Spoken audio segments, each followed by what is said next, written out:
Hello. So today I will discuss case two of the disk method and the volume of rotation. From the last video we discussed case one. So today I will deal with case two. Now case two is about a region given by these data y equals f of x greater than 0, x equals a, x equals b, and a is less than b, and the x-axis. So what do we mean by that? What we mean by that is that the region is bounded above by y equals f of x, below by the x-axis, to the left by the vertical line x equals a, to the right by another vertical line x equals b. And the rotation is about the x-axis. So the rotation is about the x-axis. The equation of the x-axis is y equals 0. So after the rotation, a solid will be generated, and the question here is still to find the volume of rotation.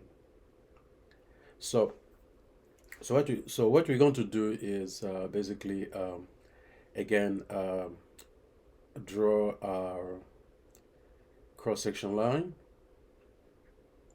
and that will help us to find the radius. So the bottom point of this line segment is the center of the disk, and the top point of this line segment is given by the function itself, y equals f of x. So the radius is going to be the function f of x minus the bottom point here. Remember, the equation of the x-axis is y equals 0. So you're going to have f of x minus 0.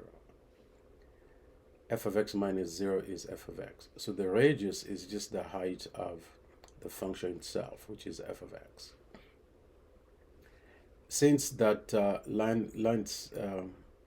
cross-section line is touching the x-axis at x, then this x tells us all the information that we need, that the integral, everything that we do must be a function of x. And of course the curved arrows tells us the rotation.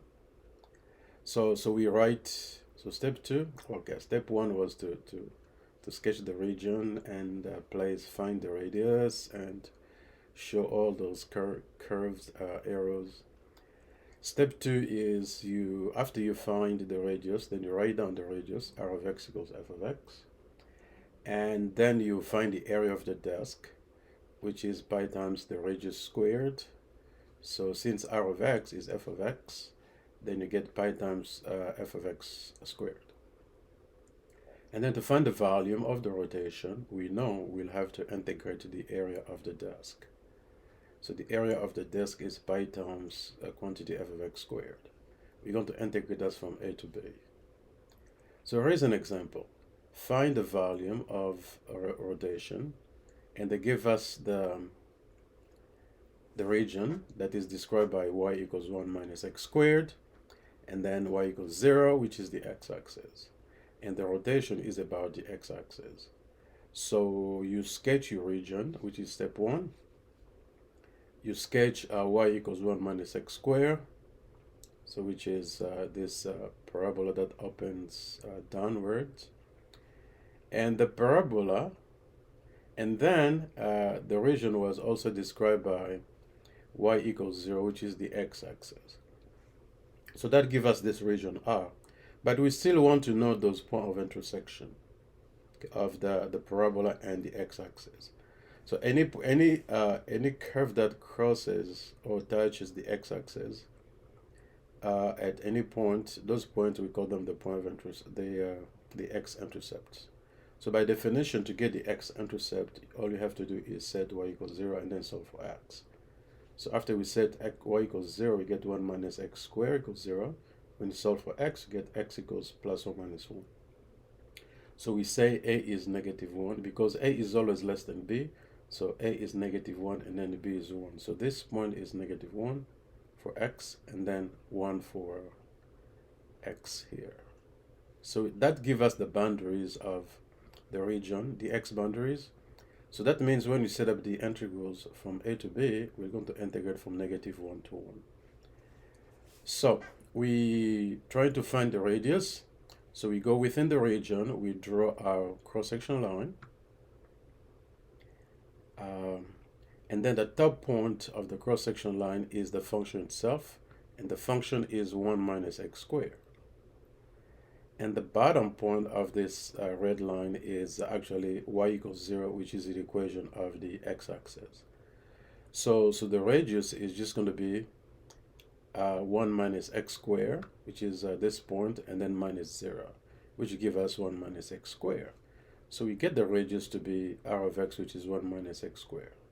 And we write down the radius, and then we go find the area of the desk, which is pi times the radius squared.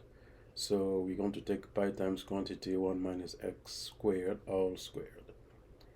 And then we're going to integrate. Again, we already discussed the limit of integration. A was -1 and then B was 1. We're going to integrate the area of the desk. Now we have this integral, definite integral. So to do it, first we have to expand quantity 1 minus x squared all squared. So when you expand it, you get 1 minus 2x squared plus x to the fourth. And then times pi. Since pi is a number, you can bring pi outside of the integral sign. And then you can find the antiderivative of every term. The antiderivative of 1 is x. The antiderivative of 2x squared is 2 times x cubed over 3. The antiderivative of x to the fourth is x to the fifth over 5. So when you get this expression, you will have to evaluate it at -1 and 1. So first, you always plug in the upper limits, the upper number. So you're going to let x be 1 inside this expression. So you plug in 1 for x, you get 1 minus 2 over 3 plus 1 over 5. Minus, you open the parentheses, and then you plug in -1. You get, so you get this expression. Now you can use your calculator from here to get to the answer. Okay. So basically you will end up with 16 pi over 15, which is the volume of rotation that you're looking for. Okay, thank you very much.